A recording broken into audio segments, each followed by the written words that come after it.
Hey, this is Nick Nilsson, Mad Scientist of Muscle, and today I'm talking with Bud Jeffries, the Enlightened Barbarian. And he's a good friend of mine, and we've been known each other for a long time here now. And he is the previous competitive powerlifter, strongman, martial artist. And Bud, you can let me know what else I missed because I know the list goes on and on and on. So I'd like to get a little background on you and what got you started in training, what kind of your training background is, and that kind of thing. Right, right. Uh, you know, I got to tell kind of my life a little bit to tell that. Where really first training was martial arts. But car actually had my hip was crushed, skull was fractured, had walking. And this is late 70s, so there really was a lot of, the rehab wasn't like it is today.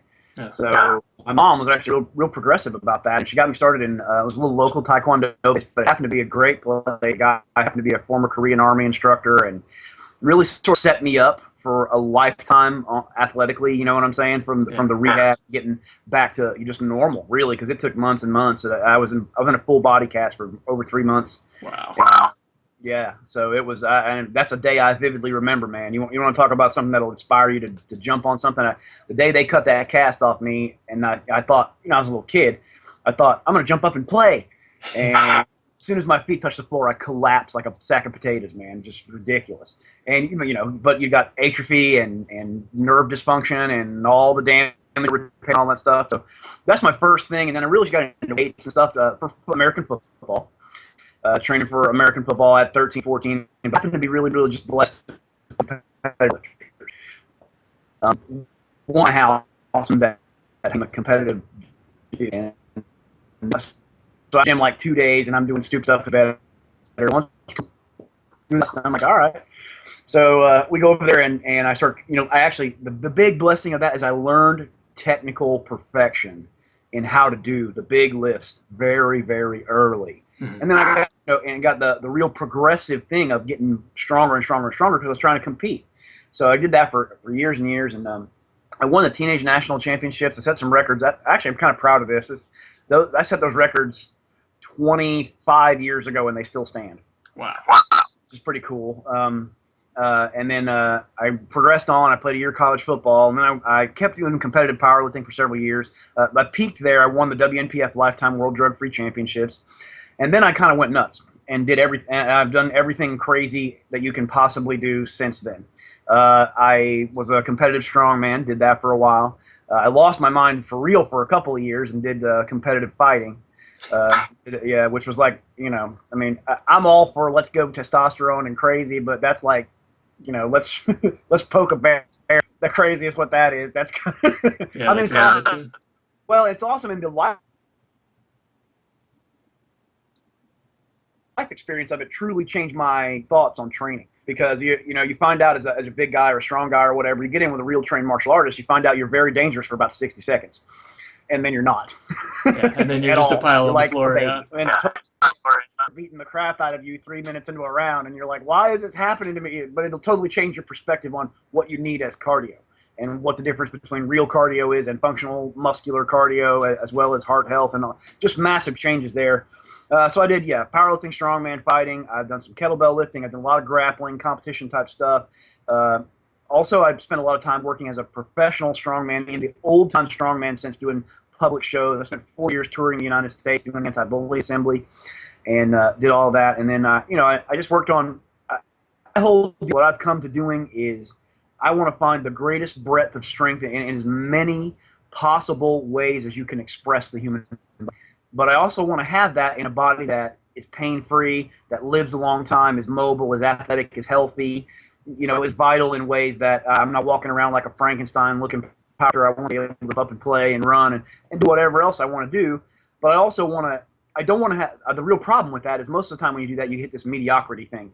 And I don't want to have that. I want to have super top-end, crazy, let's go play with Nick Nilsson high-end strength, versus let's get a little bit strong and we can be cool at a lot of stuff. Well, I just don't believe that, man. I think you can do a lot of stuff and be great at it at the same time. And so, yeah, it's not easy to do, to excel at everything too like that, but it's absolutely possible. It takes a lot of dedication and training, and So, absolutely. But even for people are going to say, anytime you're a big guy or whatever, or you get really really strong, everybody pulls the genetics card. You were big, yeah. Well, yeah, okay. I was big, but it took me 16 years of dedicated training to get to my highest all-time squat. 16 years. So genetics, schmanetics, so what? You don't. And believe me, the other stuff is twice as hard because I do have good. Everybody wins and loses the genetic lottery. Good at some stuff, bad at others. Very few people are, are huge, strong, lean, athletic, and whatever, just out of the box. Nobody does that. And like the opposite things are just as hard or harder to develop when you're trying to develop a truly all-around ability. But I said all that really just to say this. Don't be thinking, oh, this is just big guy training and he's going to teach you. No, anybody in the world, if you're willing to put in the time, dedication, effort, can make massive changes in their body, can get there. That's a big part of what I'm really interested in, is inspiring people that you can do this. Don't think just because you see, Joe Schmo, who's a big lifter on the internet, oh, he just won the lottery. No, he didn't. You got to do the work. And I don't care if you start off as a scrawny little kid or what your deal is. You can get whatever you want if you follow smart advice and do the work. Exactly. And that's been my experience too. When I first started training, I was 140 pounds, total skinny, cross-country runner. Yeah. And by eating crazy big and working out hard and really learning a lot and getting my training down, I've been up as high as 230 pounds, and for basically an ectomorph natural trainer, that's pretty good. So it's possible. It's amazing. You're talking about you gained 90 full pounds of body weight, and I've seen you. That's lean body weight. Yeah. That's amazing physical transformation, dude. People don't understand. But exactly what you just said there. Somebody asked me that yesterday. What's the most important part about getting super strong? Knowledge. How to do things, what to do, and then staying with it. It's not a 5-minute gain. It's not you can do quickly, but it's not. This is a lifetime adventure. Yeah. And you got to be ready to roll. I think one of the things a lot of people don't realize is the fat loss part of it is really easy. It's really fast because you're taking away. But when you're building muscle and strength, that's what takes the time. It's the building process that really takes the time. The fat loss part is easy compared to that, and you really got to put in the training and put in the time to build it. I might disagree just a shot there because again, that's the win-loss of genetic lottery. You know what I'm saying? That's true, yeah. Fat loss is exceptionally hard for me, but I'm going to be flat honest with you. Now, I love to train and I love to do the right kind of training for fat loss, but I also like to eat. So it is. Let's just be honest. It is.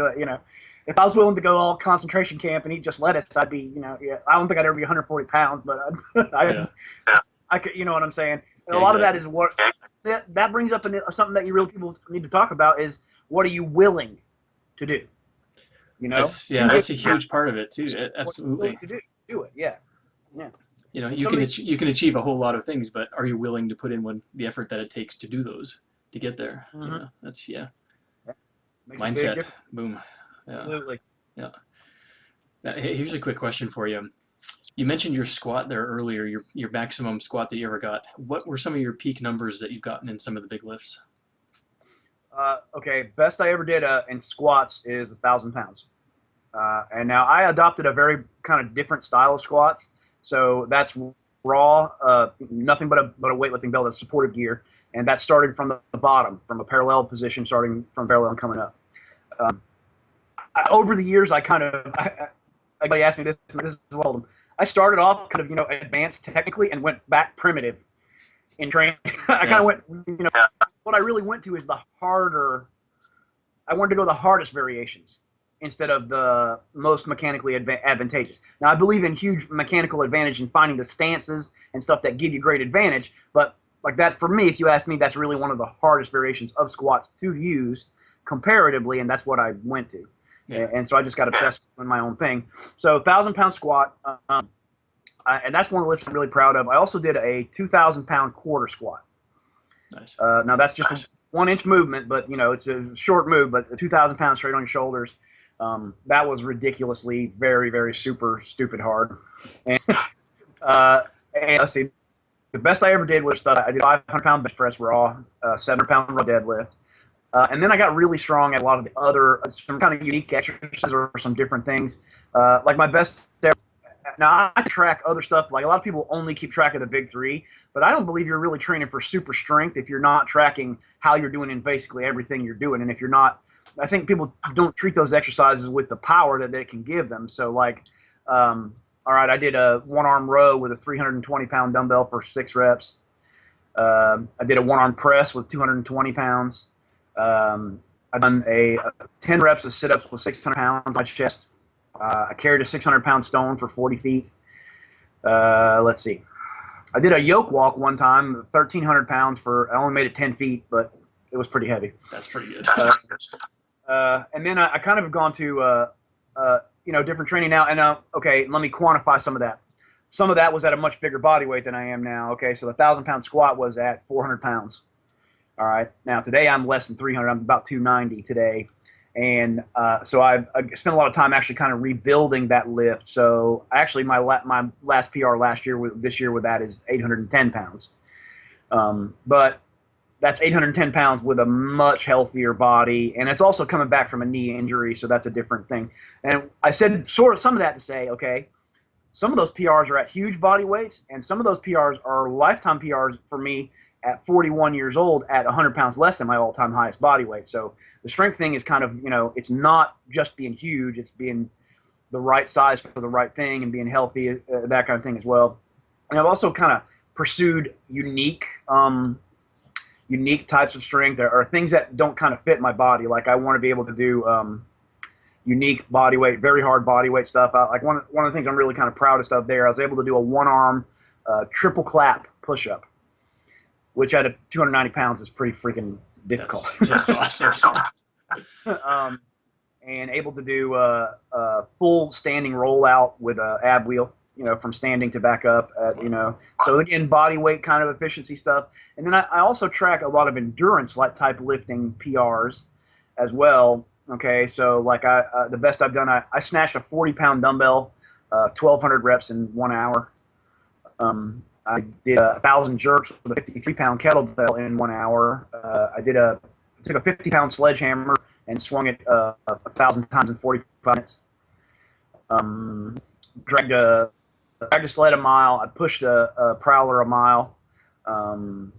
Extended endurance stuff. I've done 2,000 kettlebell swings in an hour. This one, this is the hardest.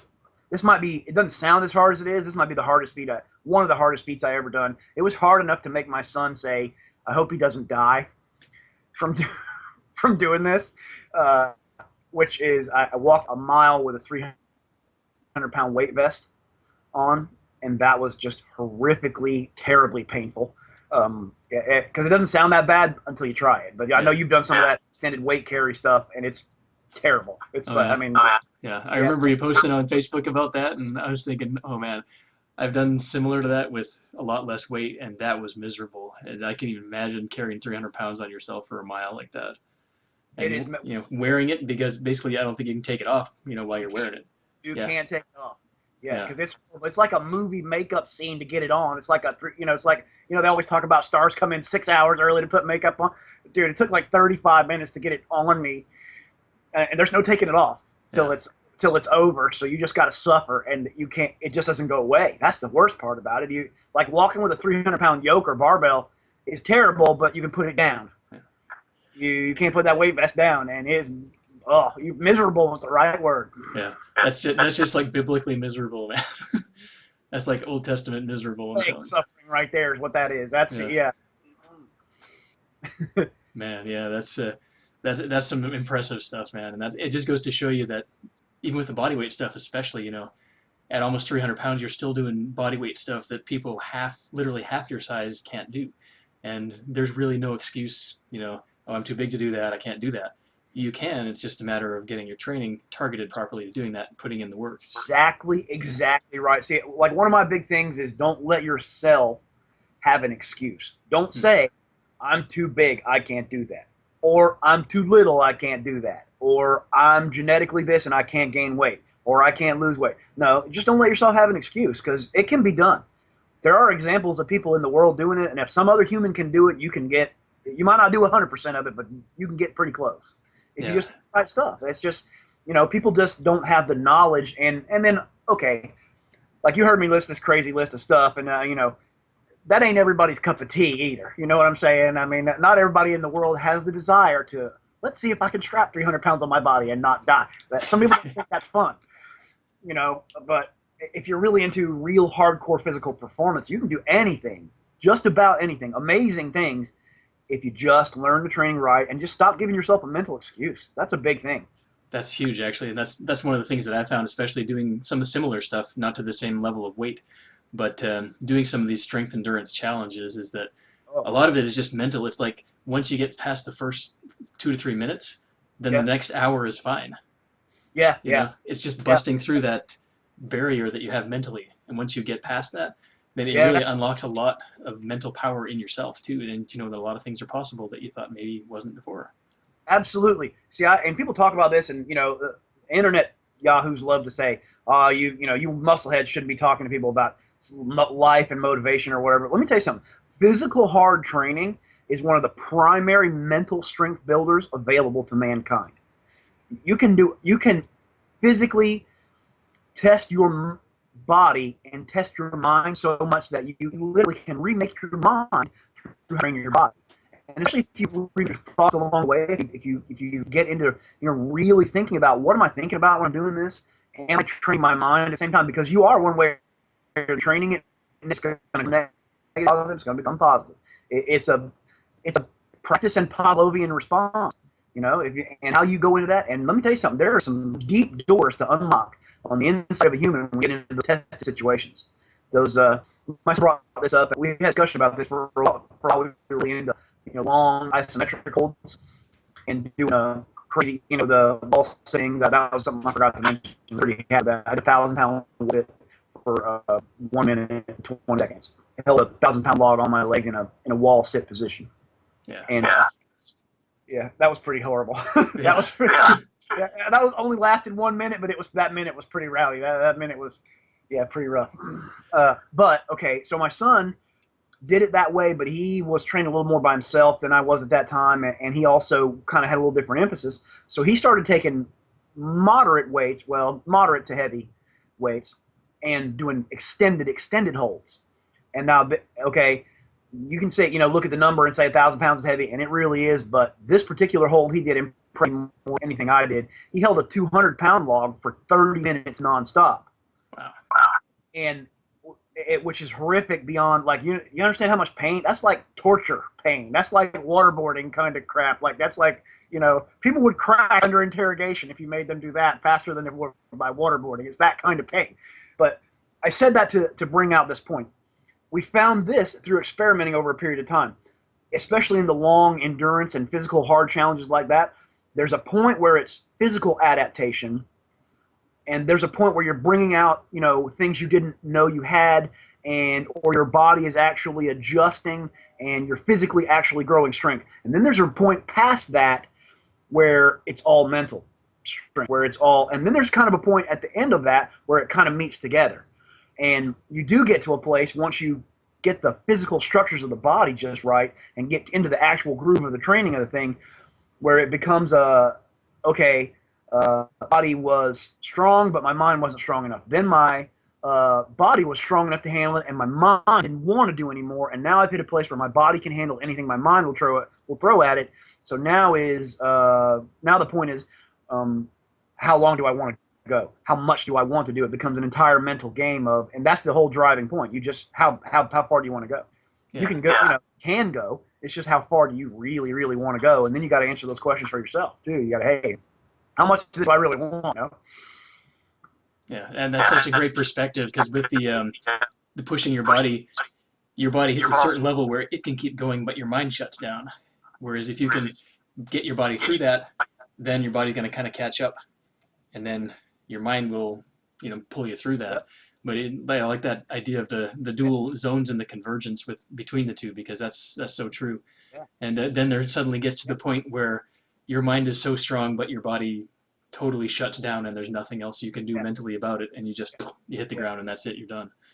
But And now that's a long way for most stuff. When you really are, I mean, it's not so much if you're like, like one of the things people ask is, well, could a untrained human survive to have to do a marathon? Well, yeah, you could do it, and you probably might actually physically collapse. But a trained person can go so far that it's kind of scary. I mean, you can do some ridiculous stuff. You can push to the point point of doing ridiculous stuff.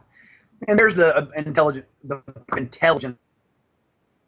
smart and being and balancing the absolute barbarian wild man with the I still need to go next week, or I still need to, I really don't want to go to the hospital instead of that kind of suffering. Yeah.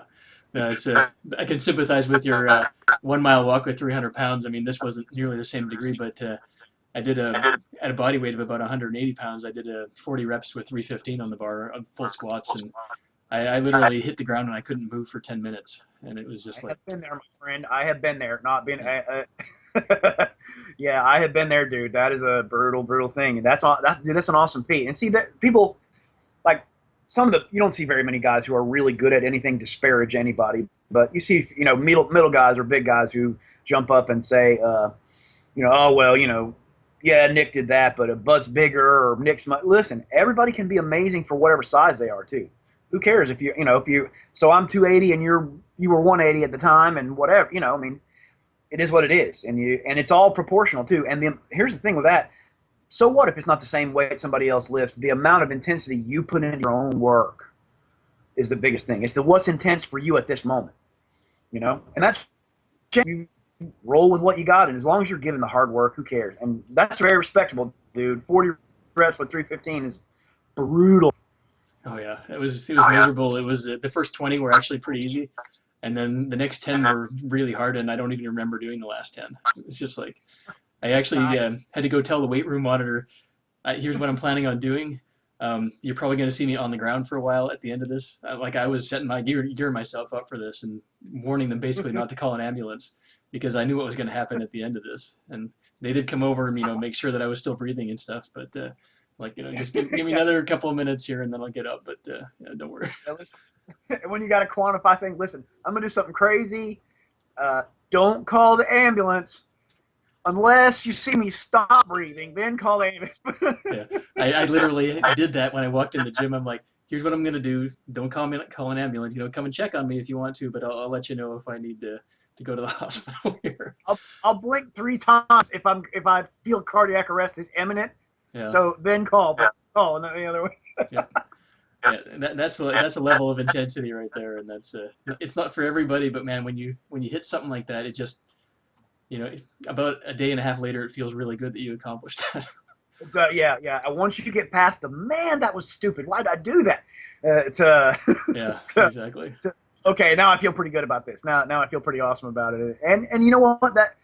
I think people think we're nuts, but I think normal people are nuts, and let me tell you why.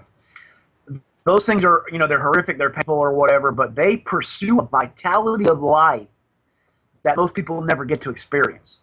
And to me, it's crazy to say, they're going to say, oh my God, why would you guys do that? You're suffering. It's horrible. Why would you do that? And I would say, so what?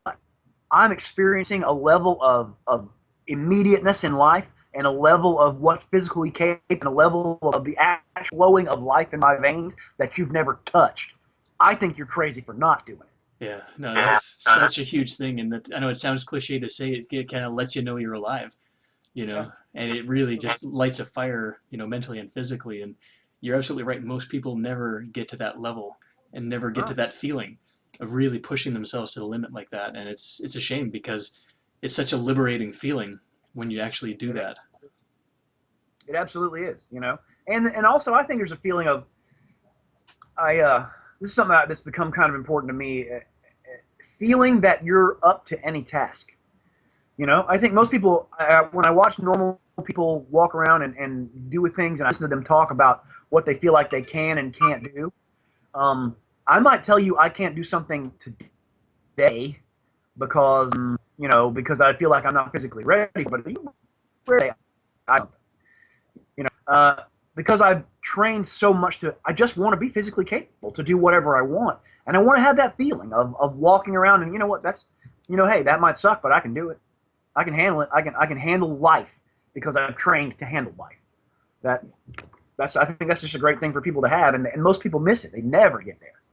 Yeah, especially it's from a physical perspective too. There's so many people who go through their youth and they never get challenged. They never get pushed physically, because it becomes punishment to do exercise or training, and they never develop the Right. love of exerting themselves physically. And hundreds of years ago, that was the norm. This is what you had to do to survive.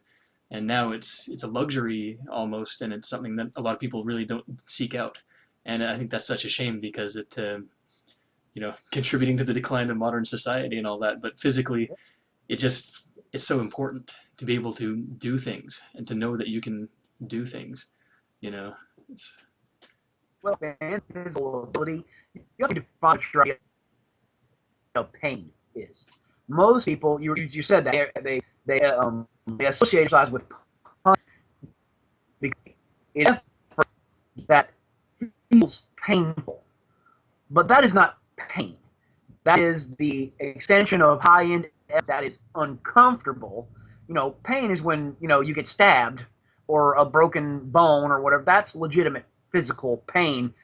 Okay, yes, it is painful feeling to have hard lactic acid burn or to breathe so hard that your lungs hurt or whatever. But it's not, honest to God. Let's define it in the right way. Pain. You have to really look at. That's just simple. That's simply the uncomfortableness high effort. And if you're going to get to your best, well, you gotta redefine that. You can't think of this as pain. No, nobody in their right mind would say, "I want to go have pain every day." You might say, "Hey, I want to live a hard life and be amazing, and therefore it's going to suffer a little bit, but so what?" So that's another thing people really got to think about in their mindset. You got to redefine that in what you think of as actual pain versus, yeah, it's momentary uncomfortableness, even if it's really intense. yeah, it's pain versus discomfort.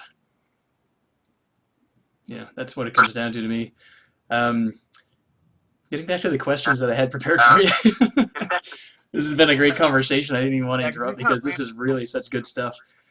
I did want to get to your anti-bullying strength demos because I know that's a huge passion for you, and I just wanted to kind of get an idea of what got you into that because I think that's such an important topic too, and right. as well as the fitness and as well as the strength, but just having the confidence to stand up for yourself. Not necessarily to fight, but just to stand up for yourself. And I'd like to hear more about what got you into that and why. Right. You know, I think I'm attracted to that issue talk about because of the way I was just very, very, very taught that you are responsible. You are morally responsible to stand up for somebody who can't stand up for themselves. And I just had a weird situation because I got picked on, and I talked about that car accident. This is kind of how I like to term that.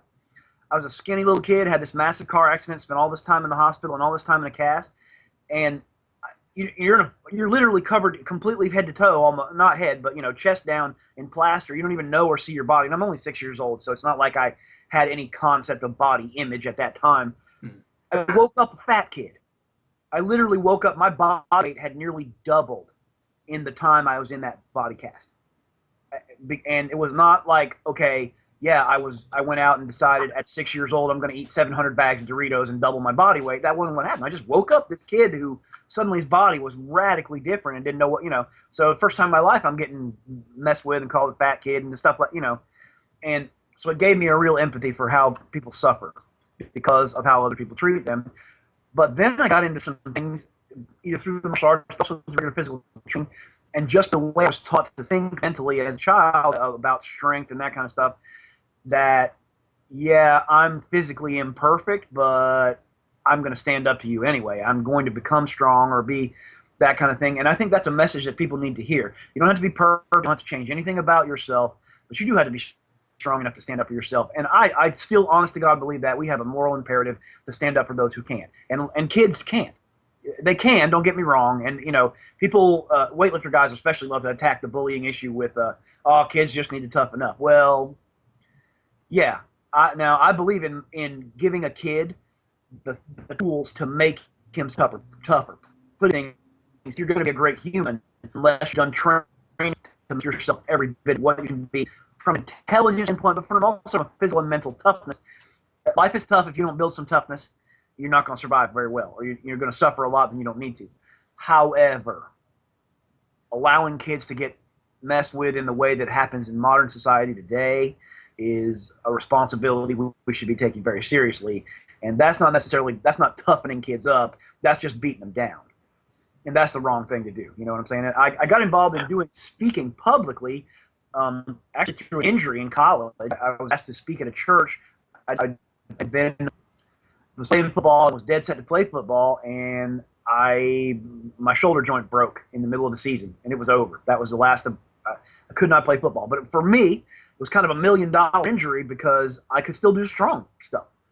But I just couldn't take a hit playing football. I just couldn't run 300 pounds of me into 300 pounds of another dude and not have my shoulder pop out of socket, but I could lift and not do any damage to my shoulder at all. So I happened to be going to a church, and they had Anthony Clark come in as part of a group to do demonstrations and do that stuff. And I was powerlifter and all that stuff or whatever. And they asked me to do a promo for him a couple of weeks ahead to get people to come. And so it's the first time I'd ever done any kind of public anything at all. And it just kind of set in me. I really wanted to like it. And I'm like, yeah, this is something I need to do. This is something. You know, and the bullying really, it's just an issue that touches me because it's, I guess, I don't know, I'm kind of like that big traditional guy. I have this real protective instinct about stuff and people, and I felt like kids just need to hear that. And they need to hear that, strength isn't a representation of mean or viciousness. That a guy who most people would look at me and associate me with a bully today. You know what I'm saying? Oh, that guy's huge. He's kind of scary looking. He's probably mean. And it's just a giant stereotype. But if you go in and open the door of a kid's mind by doing something physically cool to them and get them to actually listen and say, hey, I might be looking scary looking today, but just because you're big or strong isn't the right thing to do to take advantage of other people or to hurt other people. And it isn't that big and strong people are always mean or whatever, that even if you have the power to hurt somebody, you should be using that power to help somebody. Yeah, that's such a great message too, and that's exactly what it should be all about. Is that you can be big and strong, but you don't use that for evil, so to speak. You don't go after other people. You use that power and strength to protect other people and to help lift them up rather than beat them down. And that's a great message. Yeah, and and the physical thing for the strongman stuff, people don't get this, that like in our world today, to survive especially in modern America. Now, some other countries that have maybe progressively technology, but really all you need to survive right now is thumbs. If you can operate a phone or a car, you don't have to have any physical ability at all to modern society. But if you want to get and read up to listen, because people talk at children all day, every day. You want to get them to listen, do something. They're like, holy crap, that's why. And people they discount strength all the time, but man, strength is a door opener for getting people to listen, because they're like, wow, and that don't mean they may want to jump up and do it. But they still will open their mind and make them listen, because I believe on a deep-seated level, we're still connected to that physical need for vitality. You don't need it today, but everybody still has a body, still have that feeling of wow, and you can't kind of discount something I tell kids is that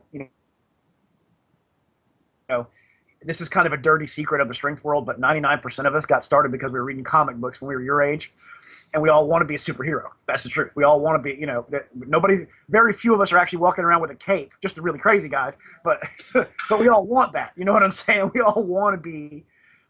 That's just the truth. Yeah. Why would you choose to be average when you can choose to be above average?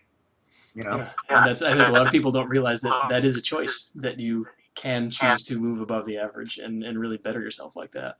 And I love that idea of opening doors for kids with strength, because I think kids have more of a connection to moving their bodies because they're still running around playing outside and stuff and doing physical things. Yeah. Whereas when adults lose a lot of that as they get older, so there's not that much of a connection. But kids can kind of relate to the strength stuff a lot better.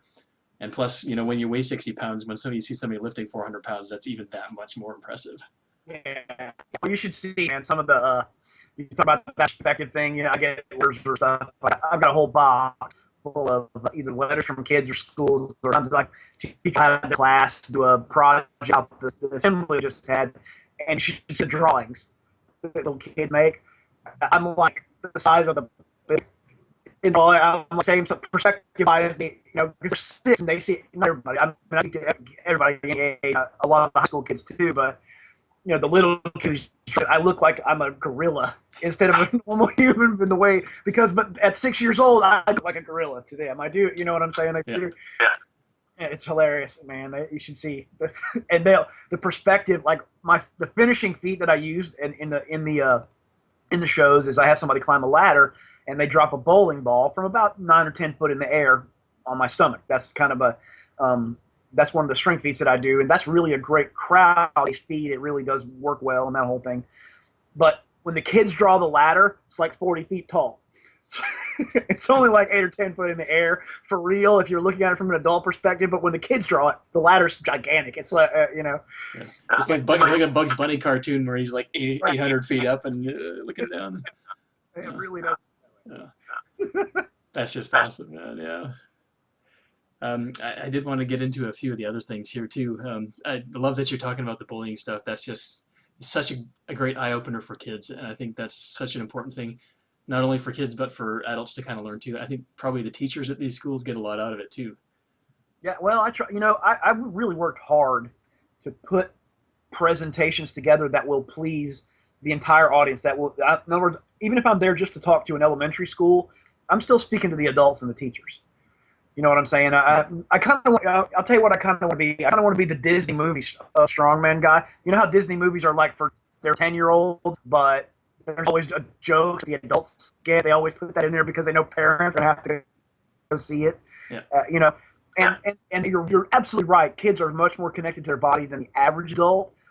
But even the average adult is like, okay, you know what I'm saying?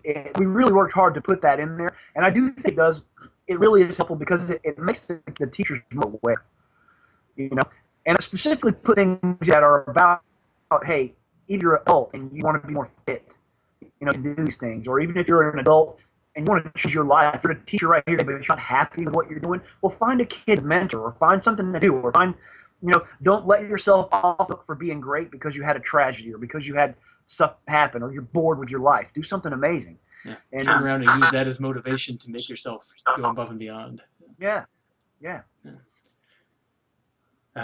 You mentioned something earlier about having a big knee injury.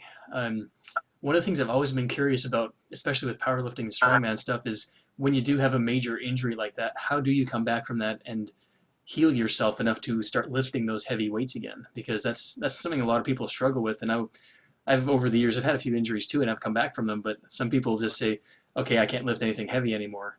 How do you come back from a big injury to lift just as heavy, if not heavier? Right.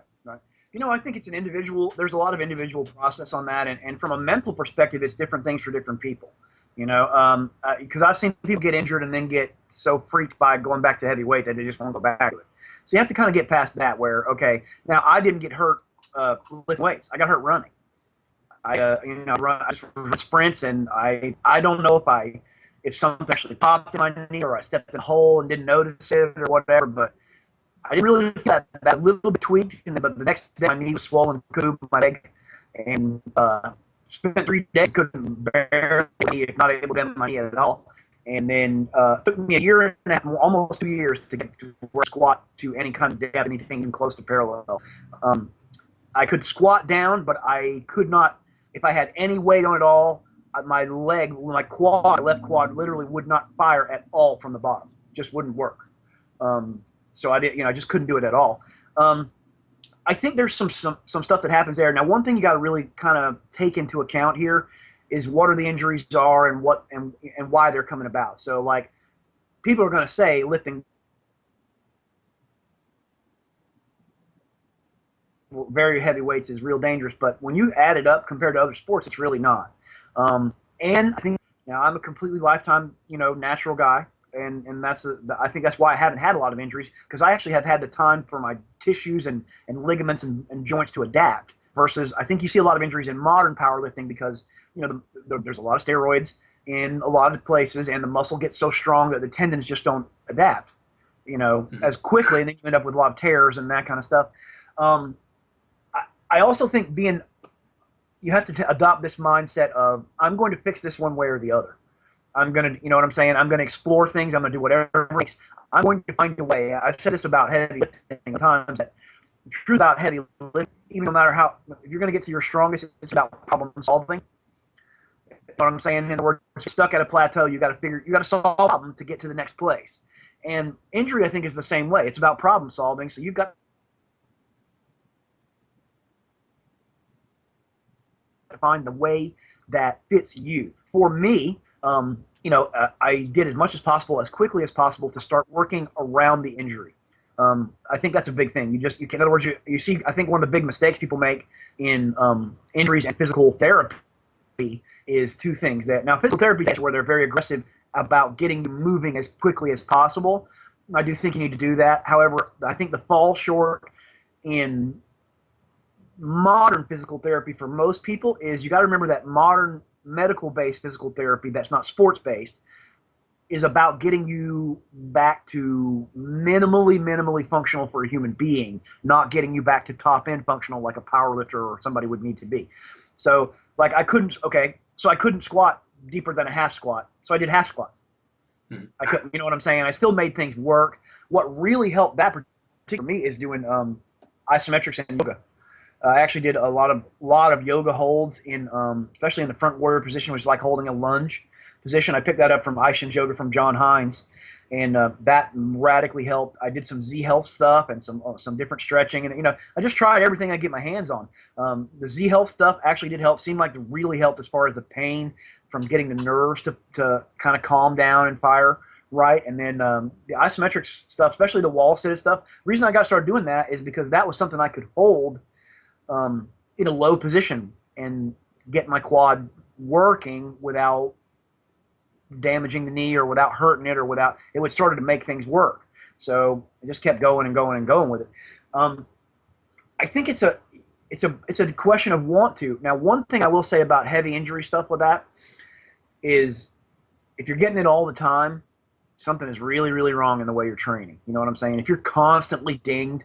And another thing I'll say is this: powerlifting and strongman to some extent, but powerlifting really has. See, here's the thing: not everybody in the world is cut out to do bench presses without getting injuries.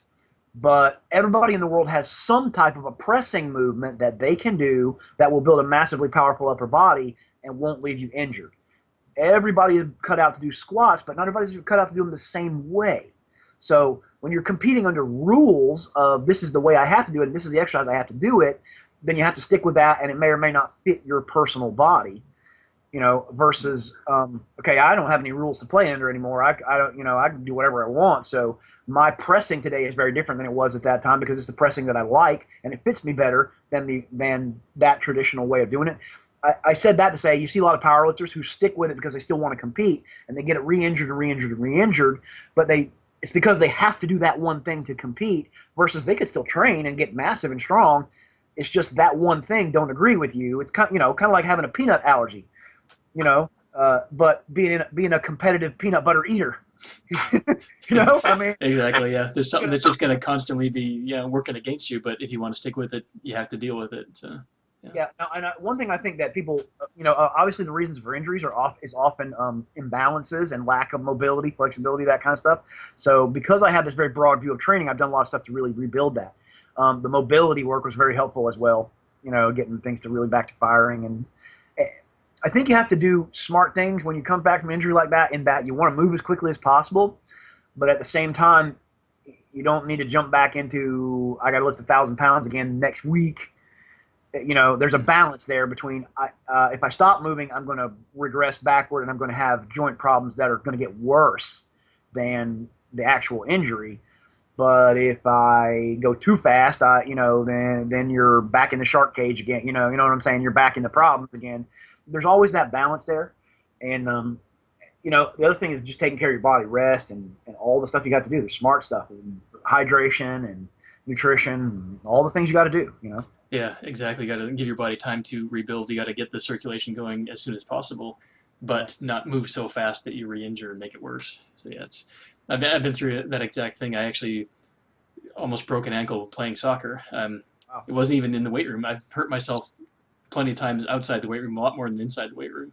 Right. But I stepped in a hole at the same time someone was pushing me down, and I like twisted every ligament in my entire ankle wrapped around.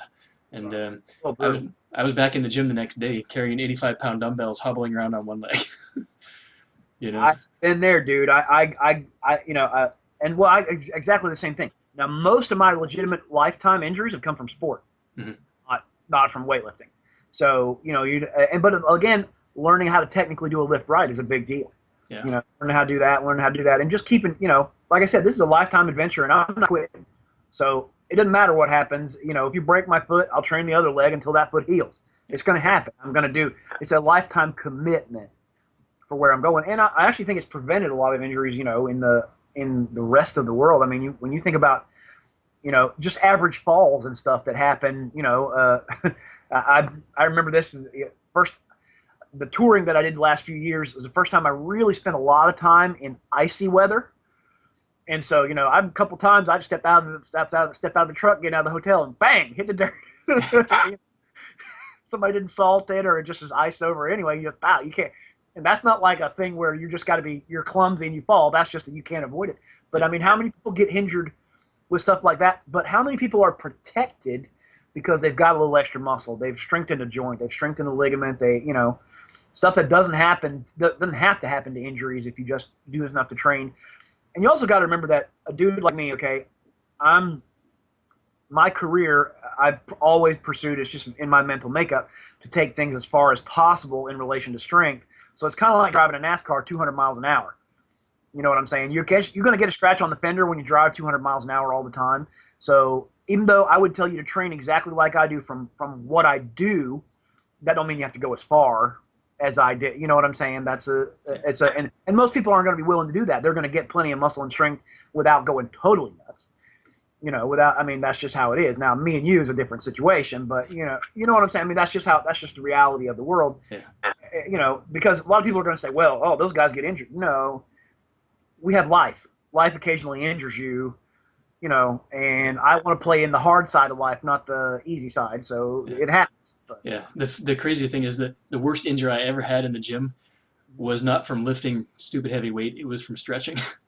uh, I did this stupid stretch where you twist around and I braced my elbow against the outside of my knee and I pushed and I popped muscles out of my lower back. Just oh, dude. Oh, and like I had to wear a weight belt for 3 days as tight as I could just to like keep my insides from just like flopping around and stuff because it was just miserable. But yeah, but yeah, it's even people get hurt just lifting a box off the shelf. It's like yeah. you know Yeah, it happens. I mean, you never yeah, know. Now that's something I will say on a regular basis is I actually do some training today, stuff that's slightly imperfect or stuff, because I think that stuff is unavoidable. But again, if it's happening to you on a regular basis, that's an issue. Something is faulty in the way you live, or you're training, or you got muscles that are out of whack. I mean, everybody's had that happen. I think weightlifters sometimes get it happen. People say, oh yeah, it was all that weightlifting, and then you put gas in the car and bending over to put gas in the car, and your back went out. yeah, So what you got to understand is there's massive levels of muscular fatigue, and sometimes you just get a weird thing, and it happens. That happens to normal people too. That happens to the guy who did yard work yesterday and then went and put gas in his car today, and he's crippled from. I mean, it just happens. It's how the human body functions. However, you can subvert a lot of it. You can minimize it if you're doing the right stuff training wise, and and I think there's a balance there between taking it far enough to be awesome, but not so far that you're crippled. That's a big, yeah, Yeah. That's a great perspective on it too because I look at exactly the same way. It's like how far can I push this without permanently hurting myself? It's like that's why I'm so incredibly impressed with that 300-pound walk because you could not take that weight off. It all of a sudden something was really killing you and hurting. Yeah. What are you gonna do? You're gonna fall down, but you still got the weight on you. It's like your choice and your survival is dependent on you finishing that. Yep. Whereas if I'm carrying like a big water jug on my shoulder for 2 miles, if I tweak something, I can just drop it to the ground. Yeah. But wearing the weight, that's a whole nother ball game. And that's just a whole other level of crazy that I'm gonna try. Well, like that, I mean, that's a great thing. Like, I actually do quite a bit of weight vest walking today, just not that heavy. Yeah. Because I actually like to use it in moderate weights with like 50 pounds or whatever, just as like moderate in cardio.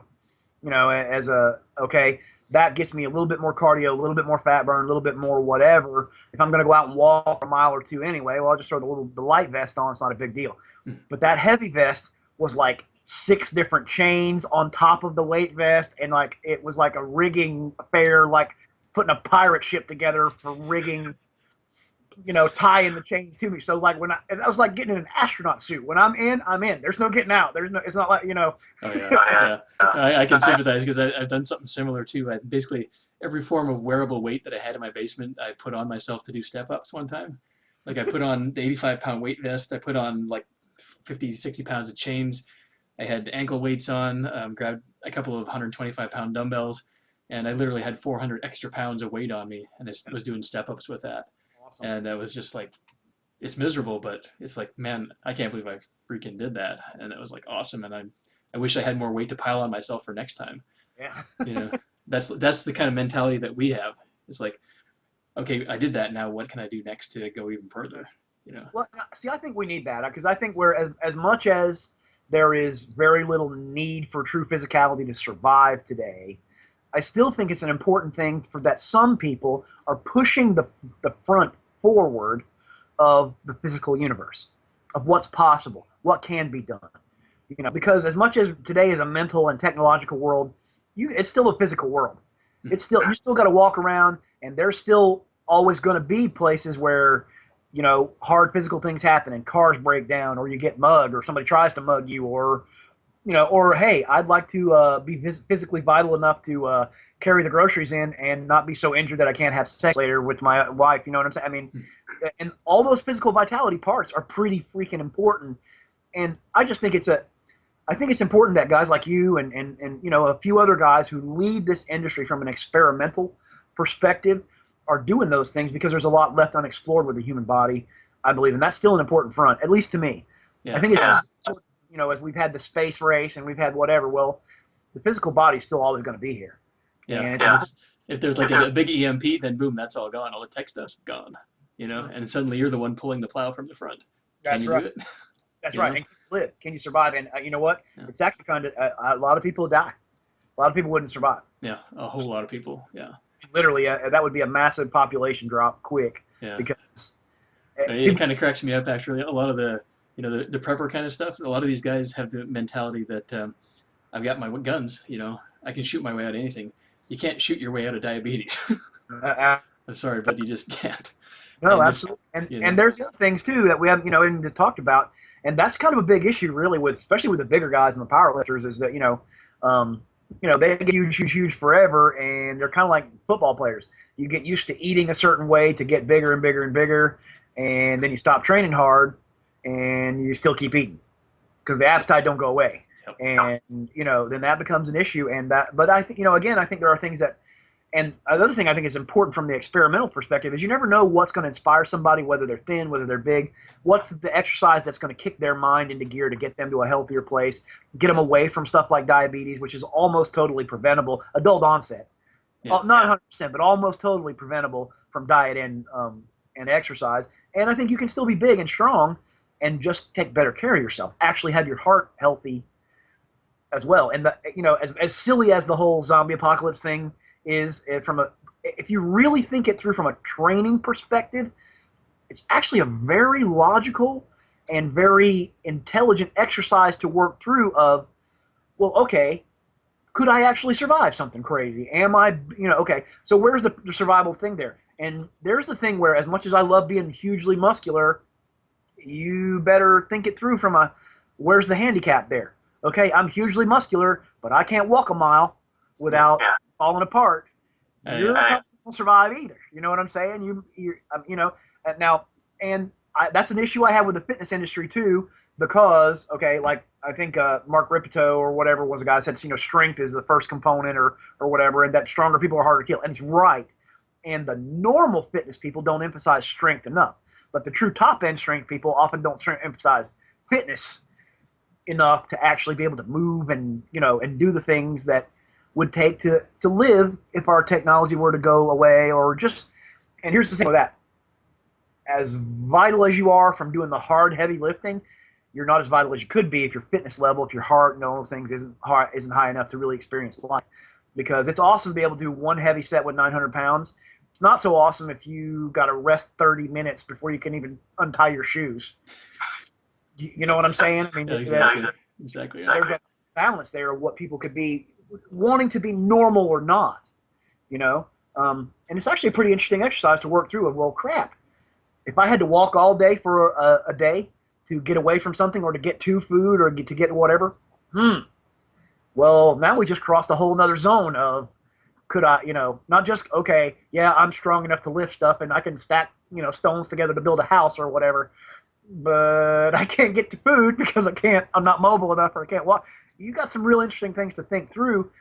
That's really kind of an inspirational thing to me training wise because, well, now I've got, well, okay, well, doggone, could I really, really do the things necessary to do it? Well, I want to find out. And what does it take to have the stuff I really like, which is being crazy strong, and the stuff that maybe you need to survive, like a heart that's really, really honest to God healthy, and internal organs that work good, and mobility around like I want to be a rhinoceros, but I want to run like a gazelle. So that's, Yeah. you know. Yeah, no, that's really true functional fitness to me is the ability to actually do things and be strong while doing things and do them all day. And to have that strength, the endurance, the cardio capabilities, everything kind of together.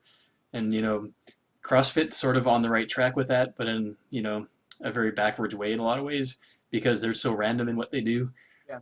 I like a lot of things about CrossFit, but a lot of the things are just out of this world as far as injury potential. And I'm sure you've seen all the CrossFit fail videos and stuff. And it's like, what are your thoughts on like a CrossFit style of training versus what you do?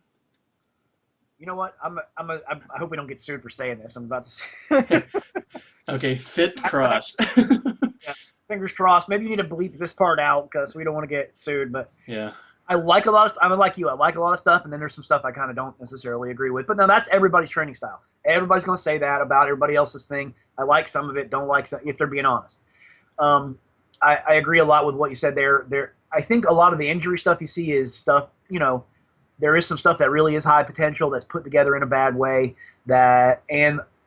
It's one of those things where, as bad as they are to criticize, well, heavy lifters lift heavy all the time, they get injured. Well, if you do million rep workouts all the time and hammer the same stuff and you get overuse injuries from that and you end up snapping stuff from that, you're still injured. That's just as big an issue. It's just the other side of the coin. Yeah. That's why marathon runners get tore up just as bad as heavy weightlifters because constant pounding, even if you're 110 pounds, will eventually get to you if you don't do some things to minimize it and do something. I think they've done as much or more for fitness from a worldwide point of view, from introducing people who would never have seen it to some really good stuff, to weightlifting and different real strength stuff. I think their program could be amazing. In fact, I'm not going to name their names because we really would get sued over this. But I've had 4 or 5 high-level name coaches actually told me that they my programs that mixed body weight and exercise and strongman and lifting were out years before CrossFit was a name, and they said it's the same programming. It's just different. You actually were doing it before they were doing CrossFit. Now, if I said that and said their name, we'd all be in trouble. Yeah, so we're not going to do that. But one guy actually told me, he said, "You actually invented that," and I did. I'm like, look, don't even say that out loud. There's spies everywhere. We'll all get in trouble.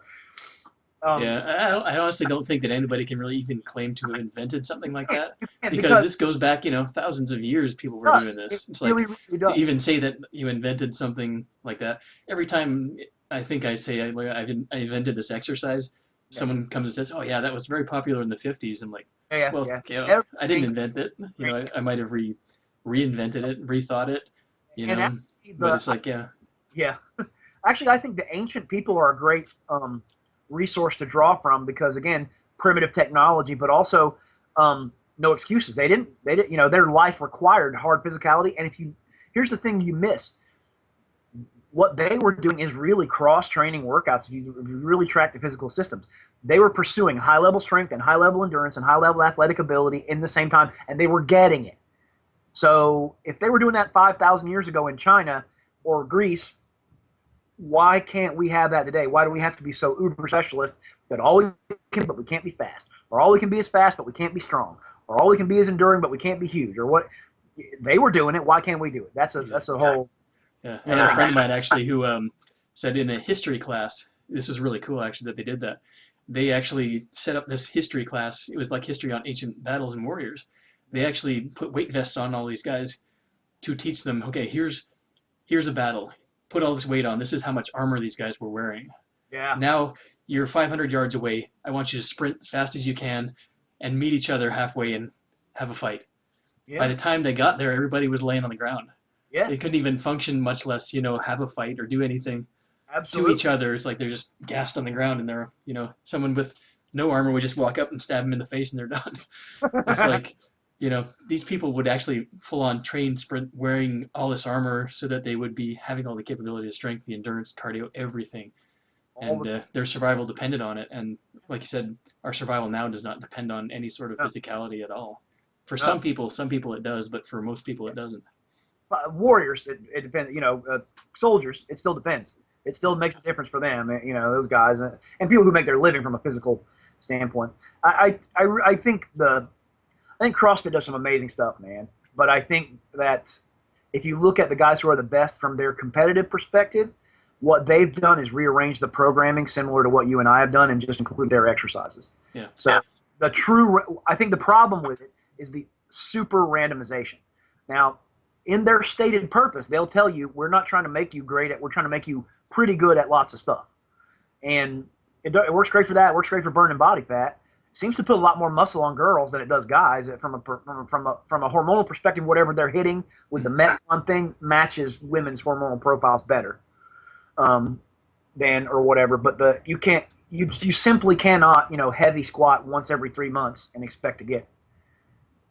You can't do that. As is my understanding of the top CrossFit competitors, is they actually don't train using those WODs at all.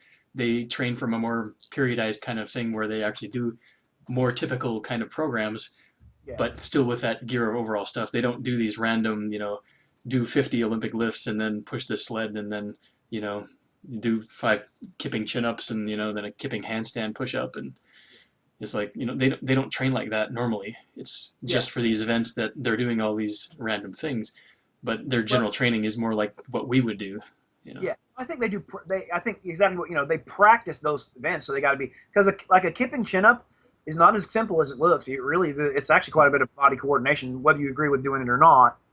From a simplicity perspective, it's not as simple as it's coordination. Yeah, for sure. The coordination thing, which I understand. There's no whether you agree with it as a safe exercise or not, that you can't take away from the fact that it's athletic and coordinated.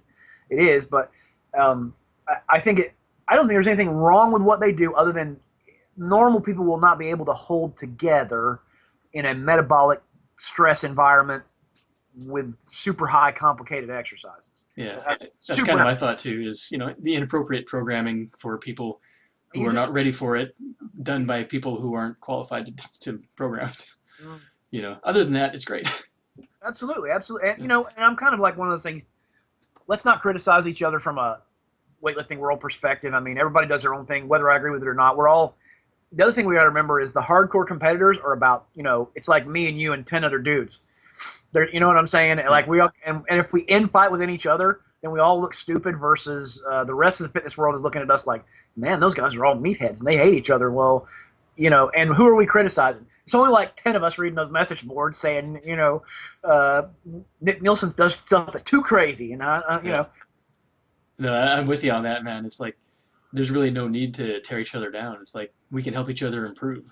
And that's the whole thing, And we just learn to be civil like adults and, hey, this is what I think and this is the reasoning behind, not just because, hey, you carry that label, therefore I'm going to pick on you like I'm a 6th grader.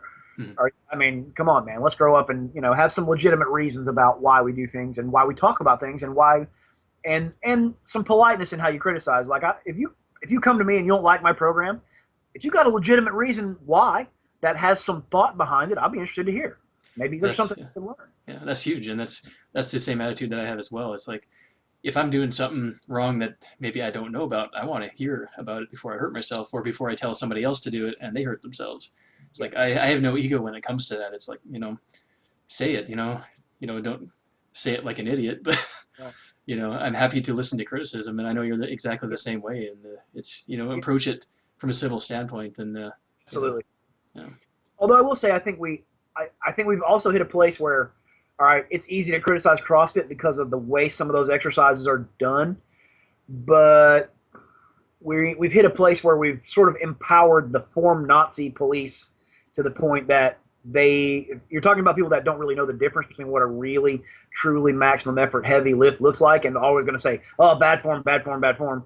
And here's what we've done that I think is crippling. Okay, so we've made the average person so afraid to do anything with any weight because it might be a struggle, or the form might not look like something carved out of a Greek statue, that they never lift anything, they never strain, they never learn what it is. And I've hit this place on this where I think this, you got guys doing kettlebell presses or whatever, and they're doing it with like 20 pounds because they need it to be 100% perfect and beautiful. Well, form is never that. There's good form, there's straight good biomechanics, and there's obviously really horrible, atrocious form. But sometimes things that are your top end level of strength they have some strain. The body don't always look pretty or work exactly right, or well, that doesn't mean necessarily it's bad form. That means it's a struggle, and you don't necessarily know if you, honest to God, have ingrained, well done, good form if you don't do something that's hard enough to test it. Mm-hmm. All you ever do is practice stuff with no weight at all. Well, anybody can look like, Superman with no weight, and the form looks amazingly beautiful, but if you don't ever test it under strain, you don't know. I heard a comedian talk about this one time. He said, man, I was a boxer one time for a while, and I looked like Muhammad Ali against a heavy bag. But when I got in the ring against another live human, I looked like a 13-year-old girl with chicken pox. It was,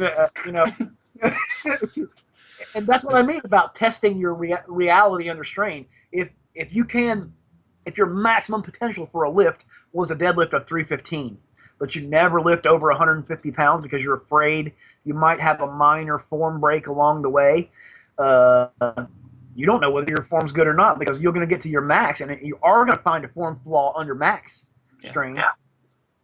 That's how you learn your weak points, and that's how you get stronger. Yeah. Absolutely. And then you know what to fix. And we're just so afraid of anything in the world.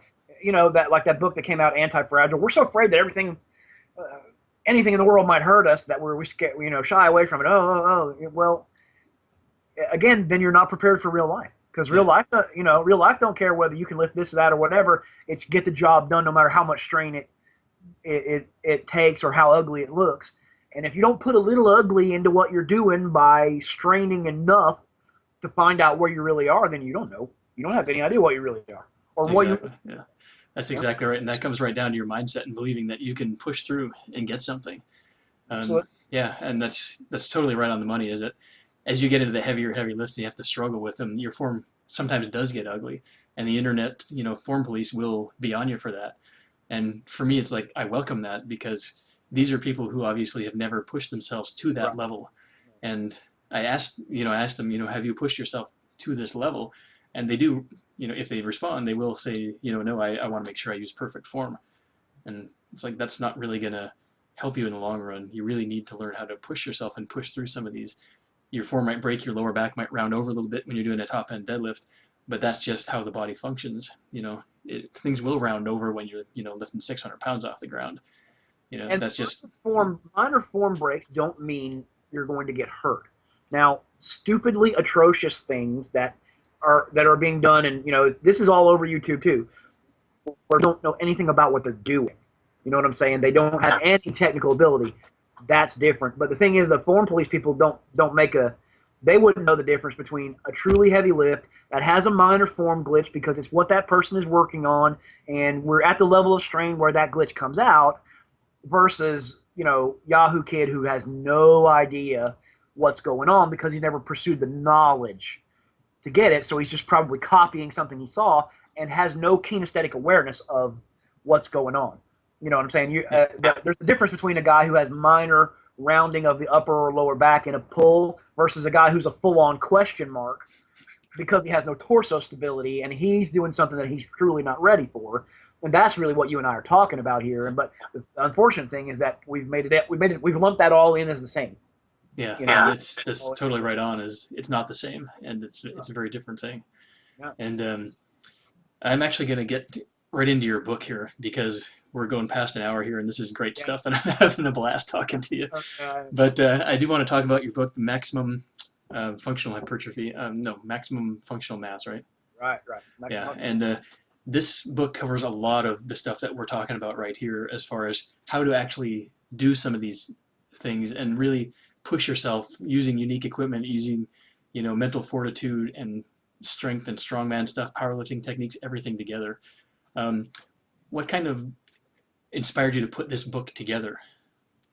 Um, I'm constantly personally training wise, and so everything I've ever put together in a book is what I either have done in the recent past to up to that book, or what I'm doing with at the moment of writing that book. And so for me, writing a book about training is chronicling where we're headed and the changes in direction as to you know the uh, and it's always a new evolution of that. And my evolution now is sort of what I've done the last 3 to 4 years. And I had trained, I lost 100 pounds and trained to get to lose weight forever. Now, even when I was losing weight, I was still training for strength and all those things. It was the challenge was really to keep as much and get stronger while you're losing weight as possible. But since I kind of got that done and training a little different vein, this is about how can we actually add some mass. But I truly named it that particular title because I believe when you're adding mass, it needs to have a real purpose to be there. So hypertrophy, just for hypertrophy's sake, I mean, okay, I'm a live and let live guy. If you just want to be big just because you want to be big, awesome. But for me, and I think for most people, being big and not having the requisite strength to back it up and not having the requisite ability. So, okay, the average person walks up and looks at a guy who's really big and they see capability and strength, but what they might actually get in most guys is strength, but not necessarily capability in a broad spectrum of, we see a big, strong guy. Oh, he probably can pick that up and carry it around. Well, maybe he can pick it up. Maybe he can't carry it around all day. Maybe we're conditioned to certain stereotypes of that, and I don't want to be in that stereotype in it, but I do want people to, hey, what do you want to do if you want to add some mass? You actually do want to get bigger. Well, I want that mass to have the horsepower behind it. I want it to have a reason to be there. That's not just I did a lot of volume and therefore I've got some cellular hypertrophy, but I'm not really adding tissue or whatever that makes you stronger, faster, fitter, more rugged, less injury prone, more more able to actually do a lot of stuff. And that was kind of the emphasis behind that book, and it was kind of chronicling what I've learned. And everything I'm doing for me, training is always that revolving experiment. Okay, this is what we've done. Now how do we make it better?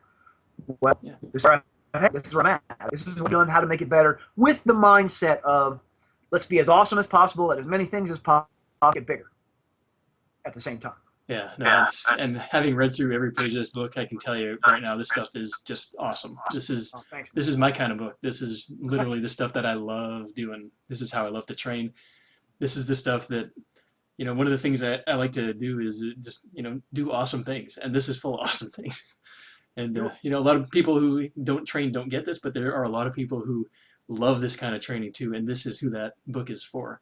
And it's also a good eye opener for people who maybe are in kind of like the bodybuilding mode to kind of get them, shift their focus a little bit to do some stuff that requires capability, physical function beyond just, like I said, the cellular hypertrophy.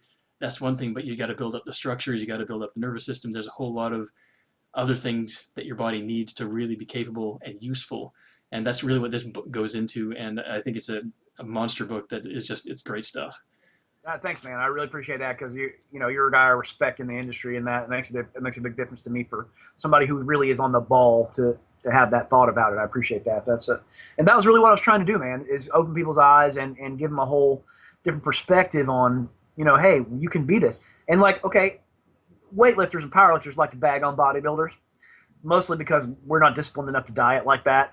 Okay, that's the real reason behind it. But I mean, obviously, also if you put on posing trunks and make yourself an easy target, I mean that's just a thing. That's a little rivalry between. But here's what we miss: bodybuilders can teach us some awesome stuff because they might not have the top end strength, but I know a lot of powerlifters who sure have trouble doing 10 sets of 10 with guys. And there's a type. Everybody has specific types of strength.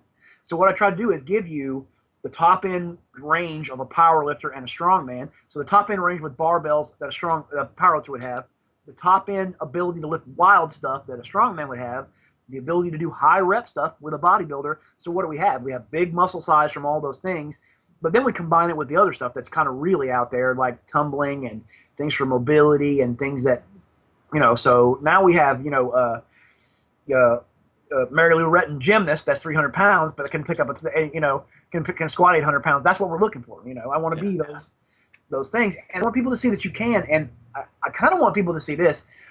A lot of the regrets that your bigger guys end up with is because they don't do those things. And in other words, they let it go. And you can go a long time training very heavy, and if you don't do any mobility work, for years and years, you'll be fine. But after a while, it'll catch up with you. But if you kept it up along the way, not only would you be able to actually use it and move, you prevent problems and injuries and the feeling of walking around like you're Frankenstein or feeling like you're made out of lead instead of light and feeling like a real human. Yeah, no, the connective tissue is such a strong tissue that over years and years and years of strengthening, it basically forms your body. And it can be really hard once it's really strong like that to unform it back into a more mobile situation. And you don't have to choose. You don't have to choose, I'm going to be mobile or I'm going to be strong. That's totally not, that's complete mythological. I don't know where that one came from. That's, lazy people who don't want to train mobility. Yeah, basically, yeah. Yeah. So basically, that's to kind of wrap things up here. I've got links to where you can get Bud's book down below this video. And for me personally, I highly recommend this book if you're interested in any sort of functional training, like real functional training, not like standing on a ball blindfolded catching beanbags while somebody is pushing you. That's not functional. This is functional. This is stuff you break down, your car breaks down, you're out of gas, you need to push your car. Now you can do it. This is the kind of functional we're talking about. Total body, cardio, flexibility, mobility, the whole deal. That's what this book is all about. And this gets my highest recommendation. This is great stuff. But I really want to thank you for jumping in on this conversation with me. This was great. This is a lot of fun. And we got to do this again sometime. Yeah, I was going to say, we need to do this again because this is just fun to do. And you and I are the two guys that really enjoy talking, but, we probably should limit the time together in person because bad things will happen. Things will get lifted. Awesome stuff will happen, but bad things will probably also happen to prop and things like that. When that's so true, man. So true. I really appreciate it, and we're like anybody who listens to your thing, there's going to be a code. They'll get discounts, and we get it. We wanted to give them not only a discount but a free product along with the book because they're I appreciate that with your customers, and so the code and stuff will be there too. And all they got to do is put the code in when they buy. Right on. And so in that, we're going to wrap it up. And thanks, Bud, for talking. And we'll catch you sometime. Yes, sir. Thank you, buddy. All right.